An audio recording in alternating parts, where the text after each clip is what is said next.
Hi there. I wanted to make a video and go over InDesign, kind of briefly, just a basic overview of some of the things that I think are important and a little bit confusing.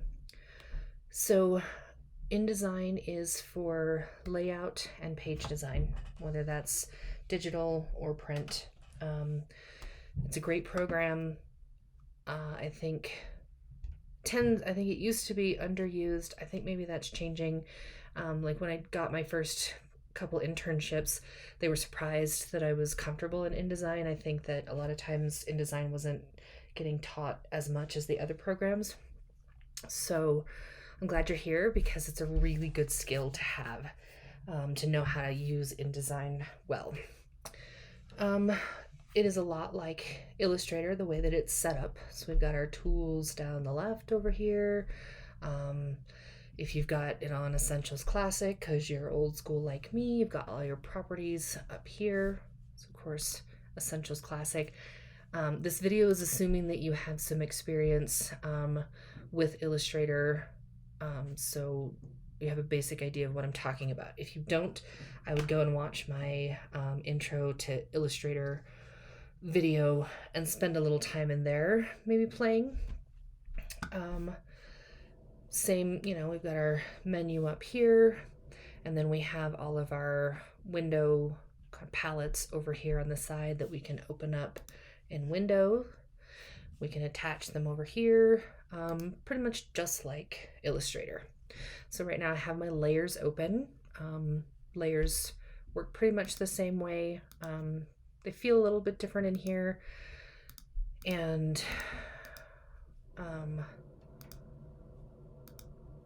but I've made layers here for like each page.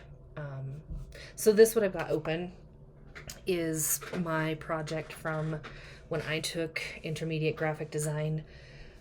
That year, she had us design our own magazine, like the whole thing, ads, articles, all of it. So I figured having something that has a lot of links and information in it would be good to see. So what's different about InDesign and what super confused me at first are frames. So right now I've got it on preview mode. So if you want to toggle preview mode on and off, you hit W, and that shows you that gets rid of the bleed, that gets rid of all of your frames. So you can see what it looks like for real.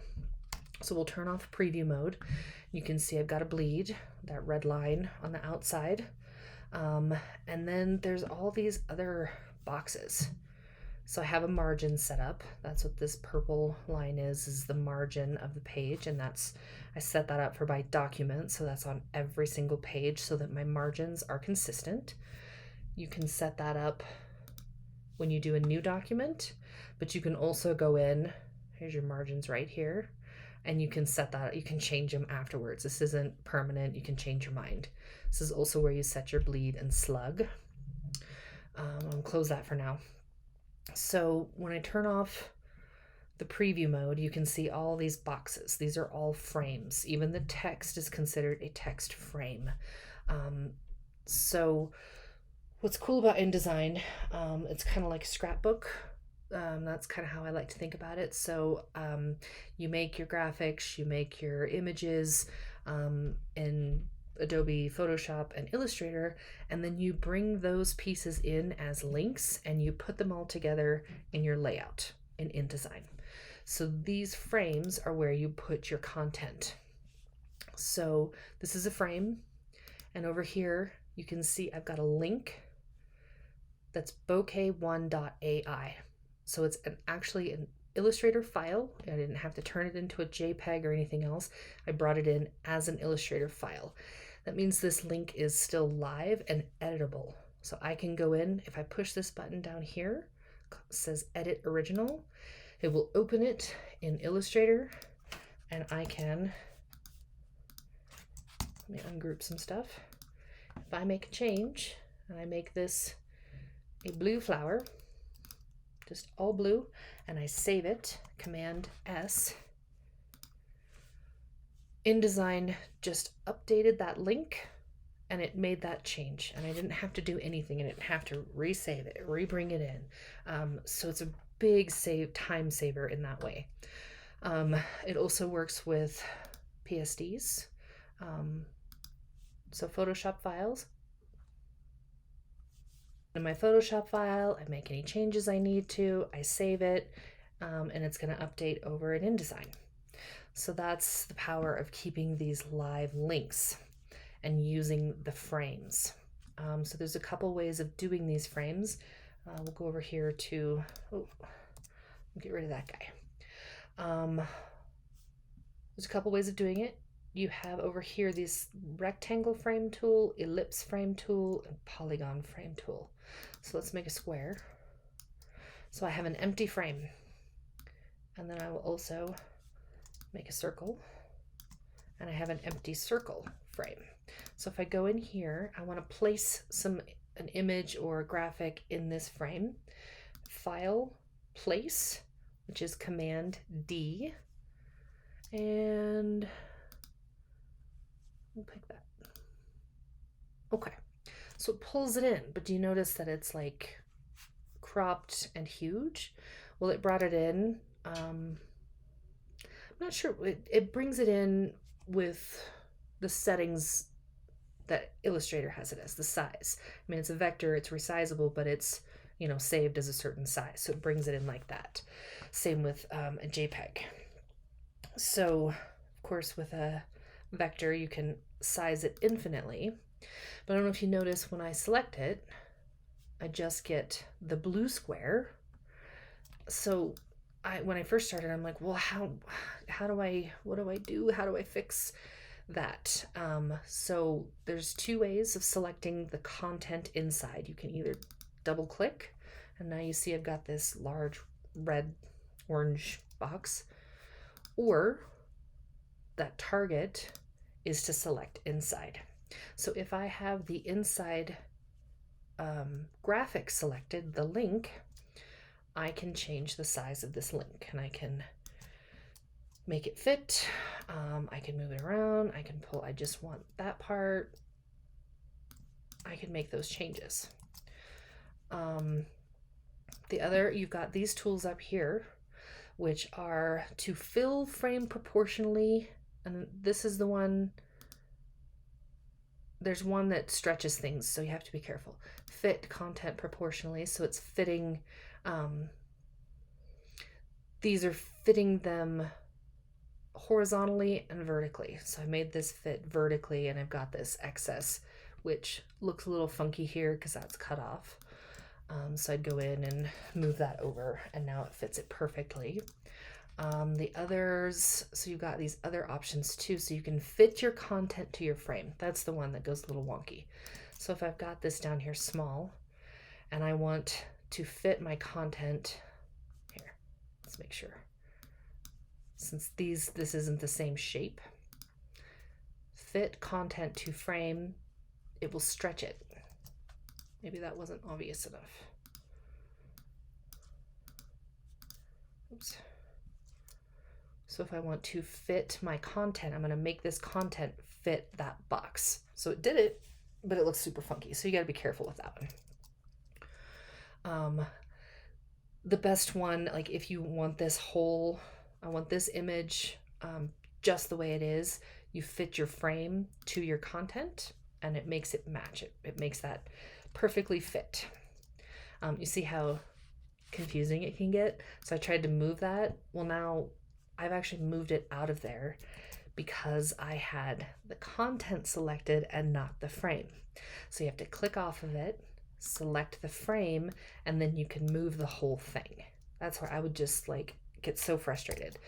But once you start working in it, that will really start to make sense. You'll make mistakes, absolutely, but you'll be able to fix it quickly. So if I just have my frame open, I resize it,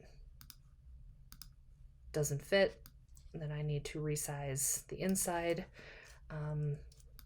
So that's how that works. Same with circle. So I just kind of wanted to show you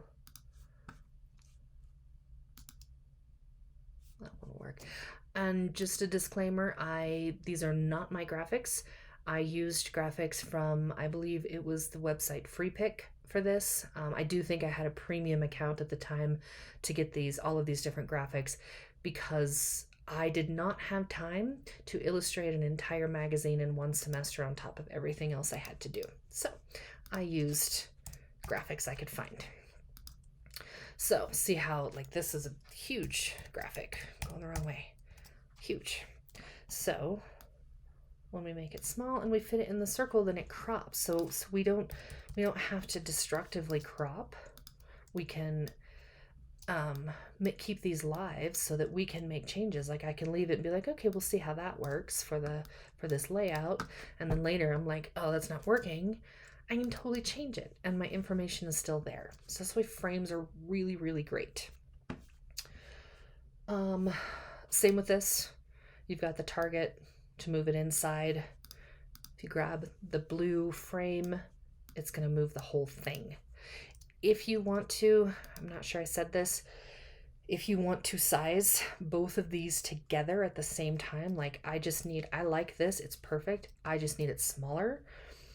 If I press, I've got it selected, Shift, Command, and then click on my corner and drag, I'm changing the size of both. So Shift, Command, click and drag, and that changes the size of both. Okay. So that's a little bit about frames. Text frames are the same thing. What is different from Illustrator, there's only type tool. There's only a type box. There isn't the, this is area type. There isn't the, I can't think of the word, but where you click and it's more like a title. So if you're going to do something illustrative, complicated with let's say a title or something, I suggest doing it in Illustrator and bringing it in as a link. But like, see this title, they're simple, they're just typeset. And I just use the typesetting tools that InDesign has to change Lato, regular, I thought I had all caps, so you can change that. I have to have it. And it'll change them from all caps back and forth. You also have your tracking here, and you've got leading. This is not leading. Where's leading? There's your leading. So you have all of your typesetting tools over here. You can switch between character. So this is, more specific to the font and the character. This is more specific to typesetting. Paragraph. So I've got all my justification options, spacing, hyphenations. You can even change column number in here. The typesetting powers of this, all of the options are definitely a different video. And if you would like me to make one of those, please let me know and I will, but I'm not going to go over all of it in depth right now. What else? What am I missing? Let me look at my notes. Pages over here. So yeah, just like Illustrator, you've got layers, but you will also have pages. So it shows you all of your different pages. You can jump to pages. So I jumped to 14. Oh, I want to see that page. Jumped on there. And see, these pages get really complicated. So that's when if you're still in a text box, your shortcuts will type.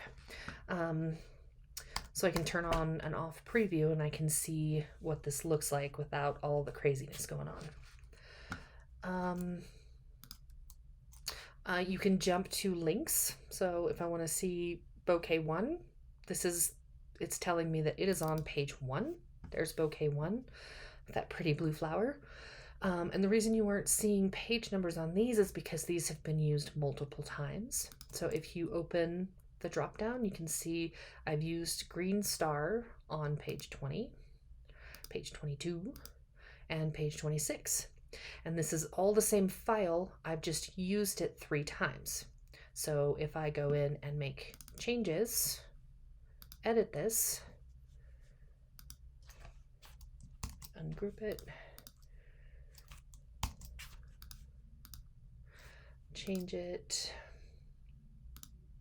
yeah, let's make a lime green one, Command save, come back in here, all 3 of them have changed. Yay, links. So if you don't want that to happen, then you do have to save it differently. You need a green star, you need a blue star, and link those separately. Or if you keep using the same link, it will make those changes to all of them. So like this one got used. Oh, I didn't use it, but it's over here. I do that. Stuff that I'm not using. Put it over on the artboard, and sometimes I don't clean it up. So those are links. The other thing about links is when you click on them, there's more information down here. So you can see what the name of it is, what color space it is in, which is important for printing. So if you are going to have something printed, you have to make sure that all of your images are in CMYK. So if that's something that you're doing, keep that in mind. If you don't know what I'm talking about, please ask me a question and I can help explain that. So this talks about PPI. You never want any of these. You don't want your effective PPI to be less than 300. That's another thing I can go over another time if you're like, whoa, I have no idea what you're talking about. That's definitely another video, or this is going to end up way too long. You can see your path where you've saved it, how much you've scaled it. So, and that has to do with actual and effective PPI is your scaling of things. So that's your links. And then of course, all of these are just your other panels that you can use to typeset, to create your layout.